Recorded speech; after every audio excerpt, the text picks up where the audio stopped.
My First Comic-Con will tell you what you can expect when you come out tonight. And we're off to the races for Del Mar opening day. I'm Heather Hope. Coming up, we show you all the hats and all the fanfare. Plus, we now know the San Diego County community where a sexually violent predator will be placed. International crime rings could be to blame for bike thefts in San Diego. What the city plans to do about it. And what you do and don't have to tell your workplace after a positive COVID-19 test. CBS 8 News, live at 6, starts now.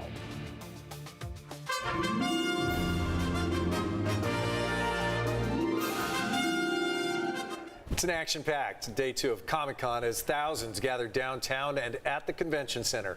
Good evening. Thanks for joining us. I'm Carlo Cicchetto. And I'm Jesse Pagan in for Marcella Lee. Of course, another busy day today and more ahead this weekend when it comes to costumes, panels, and of course, a lot of celebrity sightings.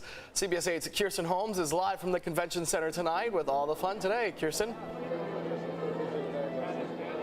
Oh my goodness, we are live here just a block away from the convention center. Take a look behind me and around me if you can. So many people are here in downtown San Diego where those ticket holders are in the convention center for a day filled with everything from Disney to DC Comics, you name it. If it's pop culture related, it's all here. Now, and if it's your first time at Comic-Con like it is mine, I'm just doing my live shot and all I can do is tell you to expect the unexpected. Oh my gosh.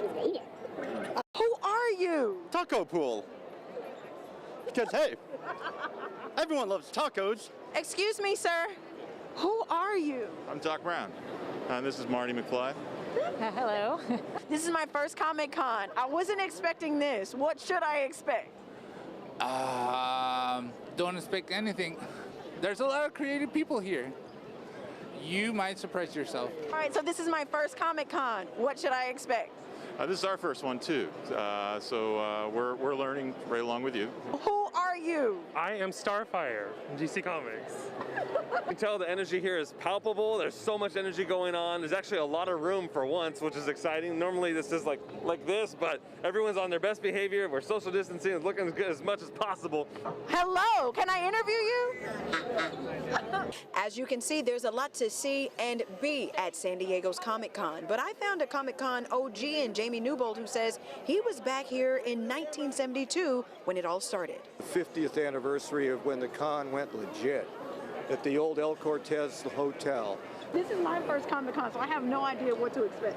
Well, I was raised on Comic-Con, so I watched the changes incrementally as they get larger, more popular, and more diverse. And in traditional Comic-Con fashion, where everyone is a celebrity, some CBS 8 viewers even wanted a picture with me. We're excited to be back. We come every year, except the last few, so we're excited to be back. This is my first Comic-Con. What should I expect?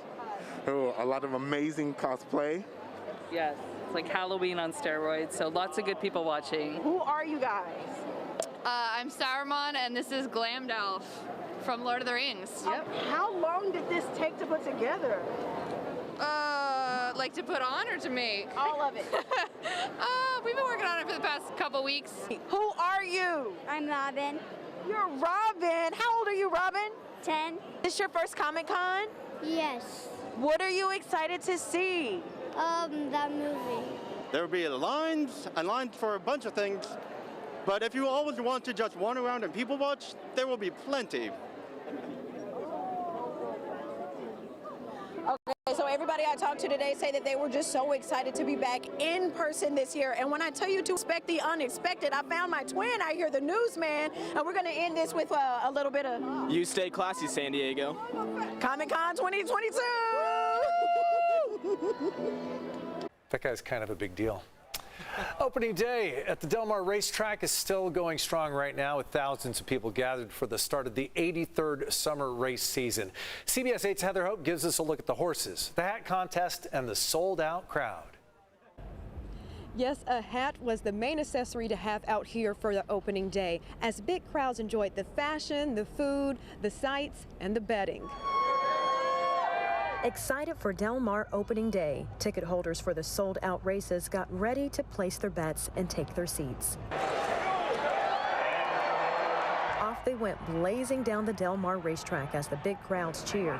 Coming around the home stretch, horse number 8, called Breakfast Ride, pulled in the lead for the big win. Fans check their betting status. We sadly lost our bet. We were betting on 7. It's Alexis Meyer's first time watching the races. She says she needs a better betting strategy. We got the tip from our driver, so we'll have to thank her or not. Some longtime racegoers feel like their secret to winning is to spread across the field. Get a favorite, get a mid, and then get a long shot. If you box them all, hopefully exactly you'll hit something. More happy times for women participating in the opening day hat contest. And I decided I would have to tie in the yellow and the pink. From multi-layered to floral themes, to a hat with a unicorn and a fan on it, to an all decked out Dalmatian look, down to a replica racetrack on top of a hat, the judges had their work cut out for them. I'm winner, chicken dinner all day, baby.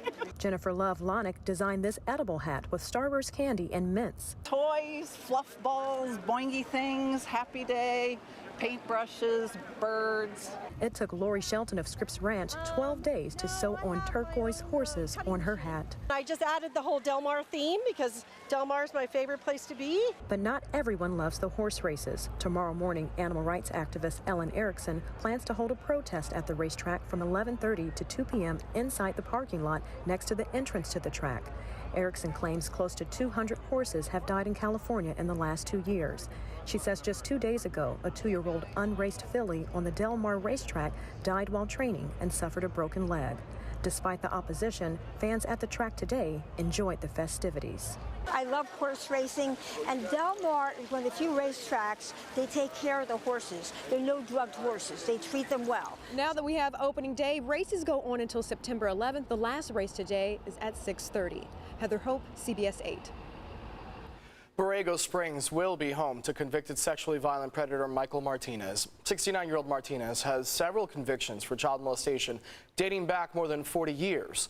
CBS 8's Carrie Lane continues our coverage on this story tonight, breaking down the court's decision. Well, good morning. So we have learned that a judge has decided to place Michael Martinez in that Borrego Springs community on Running M Road, just like the state initially proposed. Now, according to San Diego County Supervisor Jim Desmond, he says that this is a violent sexual predator. In fact, he's been convicted 4 times as children under the age of 14. At a previous hearing, the state proposed placing Martinez in Borrego Springs, which drew members from that community out to protest in front of the courthouse at his last hearing. Here's what a mother of 2 girls had to say on the matter. Take a listen. It's really sad for me in my position that a person is going to live 2 houses away from me and from my children. And it's very sad because if this happens, our life is going to change. So several people agreed with her. In fact, a gentleman who lives across from Linda, the mother you just heard from, said he was shocked when he found out the news. We are told there are several children within that neighborhood and that this is not the only sexual violent predator the state wants to place in Borrego Springs. In fact, 79-year-old sexual predator Douglas Badger, he is scheduled for his placement hearing on August 5th. Now, in 2021, a judge ruled him unfit to live unsupervised in the Mount Helix area. That is the very latest here in downtown San Diego. I'm Carrie Lane, CBS 8. 2 Camp Pendleton Marines who were on the amphibious assault vehicle that sank off the coast of San Clemente Island in 2020 are suing the manufacturer, BAE Systems. 8 Marines and 1 sailor died when their AAV sank in the training exercise. Eduardo Leiva Castro and Joshua Luis say they are traumatized by the experience. They say BAE knew the AAV's cargo doors were too heavy and that according to the lawsuit, sinking was, quote, imminent. In a statement, a BAE spokesperson says, quote, our thoughts continue to be with the families who lost loved ones and those who were injured in this terrible tragedy. We continue to believe that BAE Systems does not bear any responsibility for this tragic accident. You can go to CBS8.com for the full statement and more from the Marines. People in California can now sue anyone who makes or sells several types of illegal guns. Governor Gavin Newsom signed the first of its kind bill into law today. It's patterned after a Texas law that allows people to sue anyone who provides or assists in an abortion. People can sue illegal gun manufacturers for a minimum of $10,000 per weapon.